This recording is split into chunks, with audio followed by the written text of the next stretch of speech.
Today I'm going to show you how I have been taking my old palette paper and lifting the paint off of it to make really interesting collage papers for my landscapes. And I've been having so much fun just adding them, like this area right here, these marks, just such interesting and unusual, unexpected marks that I maybe wouldn't think to make with paint. This is a good example right here. Also this, where I just put down some poetry and use the poetry page to pull the paint off the palette. Here's another one that I put a big piece of that collage paper over here, and then now I have glazed over it, and it just has that beautiful feel of maybe rocks under the surface of the water and really unusual shapes and marks and colors. So let's get to it. This is a lot of fun. Here's a couple of the things that I think make this really easy. One of the things is that I really don't have loads of paint on this palette paper. It's actually quite thin, as you can see. So what I'm really picking up is not a lot of texture-y things. There are a few places that there is a little bit of texture, but it's mostly just the skins of what I've done here. That really works well on the paper. The other thing is that you want to use some sort of acrylic medium. I just use this satin glazing liquid because that's what I always use for everything, but you can use any acrylic medium. The trick is to use this thin but sturdy paper. I'm using this medical exam paper. It's pretty hardy, and you'll want to get an even coat. I just use my brayer to spread the medium out. You'll want to get an even coat, then you'll want to put your paper over it, and then put a little bit over the top. You don't want it to be hugely wet, but you do want it saturated, fully saturated on the top and where it's attaching to the paper. And then the last thing, and this is always the hardest part for me, is patience. I let these dry overnight. Many times I'll get up the next morning and they're still not ready. If you let it dry fully, it will lift most everything on the paper. So there are the little things to remember as you're trying to do this that will help it be a more successful venture. So I have my medium, and I have a brayer, and I also have my paper. So I'm just going to measure out some paper that will cover this whole sheet, and that's where I'll tear it. Set that to the side, and now I'm just going to make sure that I get some medium over this whole thing, and then I'm just going to spread it around so I can see that it's covering the whole paper. Like I say, you don't want to get tons of it, but you want enough that it will soak through the paper you're trying to transfer it to, and that they will adhere nicely. I'm just gonna lay this down,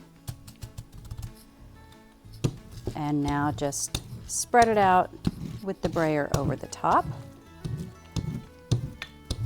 and then add some of the medium over the top so that paper can be saturated clear through and really adhere to the paint that's on the surface.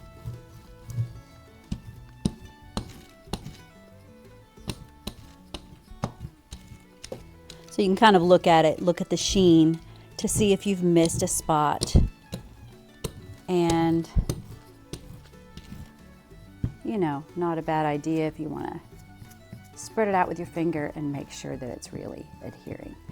And now we're just to the part where we wait, and I'll be letting this dry overnight, because if you can get the paper to completely dry out, you'll have the best lift.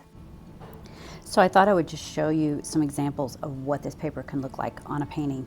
So here I've used all over this water, these are pieces of that paper, just torn off paint from my palette. All this, that's why it looks so interesting and different. And another great example is this tree line right here. This is entirely from scraps of paper. This is just how the paper tore. Part of it stuck to the palette paper, part of it came off onto the collage paper, and it just looked like a tree line, and so I used it as that. And here it is on one that's in process. This right here, I love this mark right here. That is just completely off the palette paper, so is this, and all of this area down here. It just makes for really interesting, unusual, this as well, unusual marks. I think this is adequately dry. We'll give it a little test and see.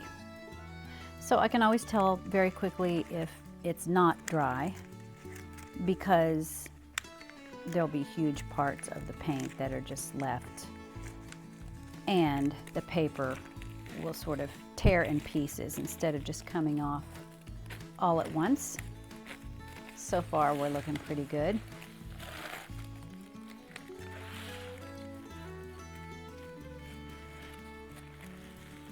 Beautiful. So there you see a little is left on there.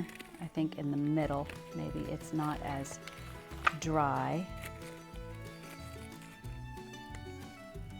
as other places.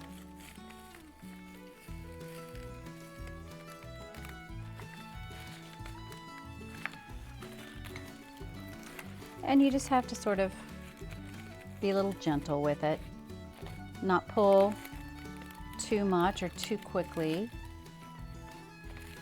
and sort of work with it. Sometimes the paper will stick and you just have to pull it up with your finger a little bit to help it, like there. You just have to help it along. Or sometimes it just comes off in pieces. That's all right too.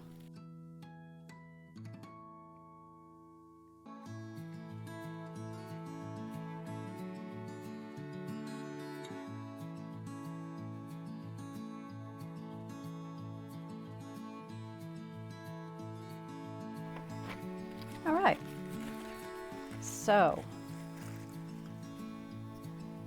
there we have